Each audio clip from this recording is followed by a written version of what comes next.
trabalha, é bom centroavante. Sabe que quando o Inter contratou os dois jogadores, o Alário e o Borré, eu não entendi a necessidade de contratar os dois, tá?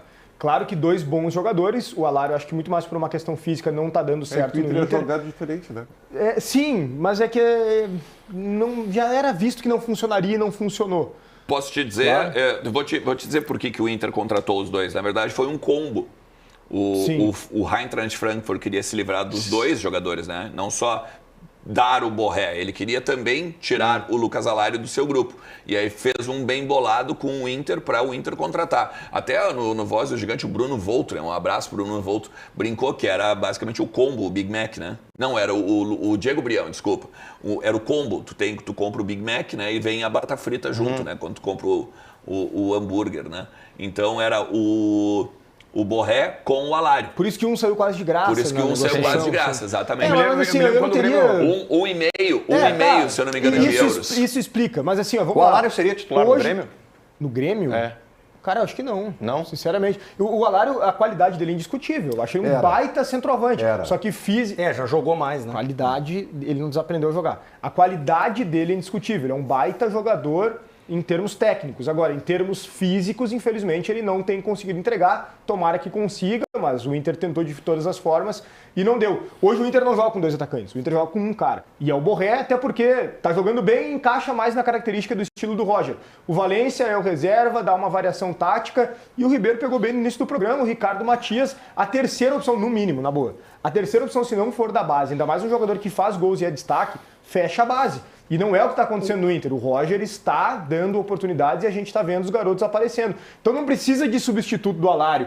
Abre um espaço na folha, quem sabe, para reforçar um outro setor do elenco. E tem outra coisa, talvez o Ernest tenha a informação mais precisa, mas ele também veio para o Inter, ele não veio nas melhores condições, né? Não, mas não é só isso. É que na época... não veio a pleno, assim, puxa, é que na época que vem o Alário e o Borré, a ideia era... A gente ainda tinha o Cudê como treinador, né? E a ideia do Cudê era jogar com dois atacantes. Então tinha os dois titulares e um reserva. Basicamente, jogadores de hierarquia, como gostava de falar, né? O Eduardo Cudê. Eu acho o seguinte, tá? Eu acho que o Inter precisa sim de um centroavante, mesmo que o Ricardo Matias seja a terceira opção.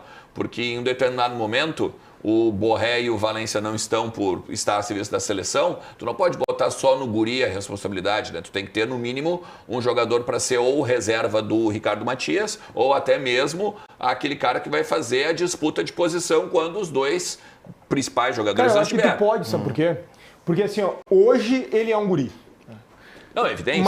Mas se tu der a oportunidade no gauchão, ele ganha cor. Sabe qual é o meu temor? O meu temor é o seguinte, Pedro Raul, Pita, seja quem for o centroavante, vai travar o guri. E tem Porque aí tem um negócio que o Ribeiro fala muito, que é a questão do contra-cheque. Tu não vai trazer um cara da envergadura do Pedro Raul, do Isidro Pita, para ficar atrás do Ricardo Matias. Quem vier vai ficar na frente dele na fila. Mas ao mesmo tempo... é ruim pra ele. Não, mas ao mesmo tempo, nesse sentido que eu concordo com o teu argumento, tem o Alário. O Alário ganha muito mais e o Ricardo Matias está na frente dele. Só que uma outra questão, talvez, que o torcedor tenha que entender, é que no ano que vem tem, em janeiro, um campeonato de seleção sub-20. O campeonato é a Copa Sul-Americana, que antes era no Peru e agora vai para a Venezuela. Do dia 23 de janeiro ao dia 16 de fevereiro. O Ricardo Matias ele vai ter que se apresentar no início de janeiro para a seleção. Porque é bem provável que ele vai, né, cara? O Inter vai liberar? Não tem como não liberar. Não tem como não liberar? Não tem como não liberar. E até porque é bom pro Inter, né, cara, botar o guri pra jogar numa seleção sub-20. É um jogo que é uma competição que classifica pro Mundial. O que eu penso é o seguinte, o Inter vai botar os garotos pra começar o Campeonato Gaúcho. Não, evidente. Seria uma oportunidade pra ele, né? Seria uma oportunidade pra ele. Só pra vocês terem uma noção, tá? O Ricardo Matias, ele foi agora pra seleção sub-20, tá lá na Granja Comari, junto com o Gustavo Prado e o Luiz Otávio. São 3 jogadores do Inter que foram convocados pelo técnico Ramon Menezes. É muito bom jogador. Jogadores sub-20. É muito bom jogador. Na verdade, assim, né? A seleção sub-20 e eles têm 18. Eles ainda têm 2 anos. Se eu não me engano, o Luiz Otávio ele tem 17.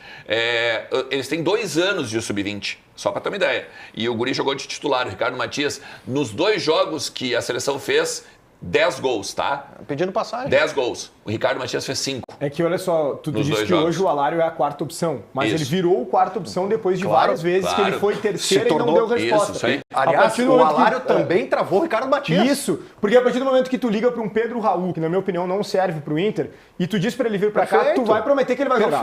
Tu vai ter oportunidade, tu não vai ser o quarto aqui. E aí... Trava pelo menos por um período do trava. Deixa só eu... É óbvio. O Johan veio e ficou na frente dos o Johan, né?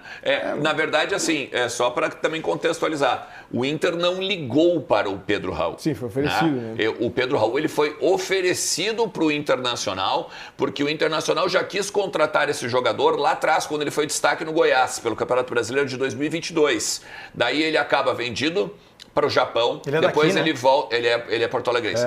Ele vai vendido para o Japão, depois ele volta, joga no Vasco, tem uma temporada no México e acaba voltando para o Corinthians.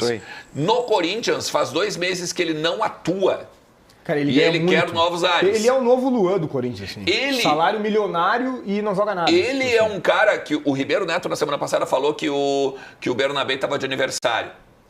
Ele é um cara que ficou de aniversário, a julgar toda a carreira. Toda a carreira. Ele só teve 1 ano bom em toda a temporada. Toda a carreira. E eu acho que a gente tem... em toda a carreira. Eu acho o seguinte, a gente tem que falar antes. Eu não contrataria. Eu faria gosto que o Inter não desse nenhuma continuidade nessa possibilidade. Fecho contigo em relação ao Pedro Raul. Agora, em relação ao Isidro Pita, acho um jogador interessante para reserva. Só que no atual contexto do Inter, eu não contrataria. Reforço aqui. Fica com os dois experientes e o Ricardo Matias com tem Valência, tem Ricardo Matias. Precisa desse jogador.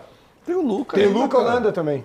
Ou também tem uma coisa, né? Tem uma coisa. Eu não tenho informação nisso, mas vamos fazer uma leitura. Se tu traz um cara do tamanho do Isidro Pita, do tamanho do Pedro Raul, como vocês estão dizendo, né, para ficar o Ricardo Matias atrás desses dois jogadores, daqui a pouco tu tá querendo botar o teu primeiro reserva, porque o Valência daqui a pouco pode ser vendido. Quem garante que o da Valência fica, de repente, ano que vem? Daqui a pouco o Inter já está se antecipando numa possibilidade de saída do equatoriano. Mas o Pedro Raul hoje não é mais que o Ricardo Matias. Não é. Não. Evidente, esse é o ponto. Evidente. Não, e ganha muito mais. E ganha muito mais. E vai chegar para jogar. O Inter hoje quer contratar zagueiros. Acho que é a prioridade. Perfeito. Quando e o Bernabé. É uma leitura correta. E o Bernabé. Quando o Alário sai, abre um espaço significativo na folha salarial, que tu pode preencher com uma necessidade maior. E não com mais um reserva, o Pedro Raul da vida. É isso? O que me disseram é que o Alário ele ganha na casa dos R$700 mil. Pô, imagina. E para um reserva, né? Ou para o quarto reserva, se for olhar hoje. Assim, se mostrasse em campo potencial para isso, tá justo. Ele não veio nas melhores o problema é que não justifica os 700. Não justifica, claro. Mas é que assim, é que pela história do jogador, perfeito, tu não contrata ele por menos de 700 mil, né? Mas lá atrás eu não condenei quando veio, lá atrás eu defendi. E a própria torcida. O Inter tirou o Alário do River. O River queria levar o Alário. Claro, o Corinthians também quis. O que eu disse que eu não entendi à época era contratar 2 centroavantes. Porque eu não gosto do jogar com 2. Mas ok, o treinador jogava. Agora, a qualidade do Alário é indiscutível. Carlinha, vem pra cá. Não foi uma contratação equivocada. Não foi. Se a Carlinha voltou é porque tivemos... Tu viu que só tua palavra motivacional melhorou o humor do Bruno Soares? Ele já melhorou, já. Mas... Guardei o meu vigor ali. Mas eu vou dizer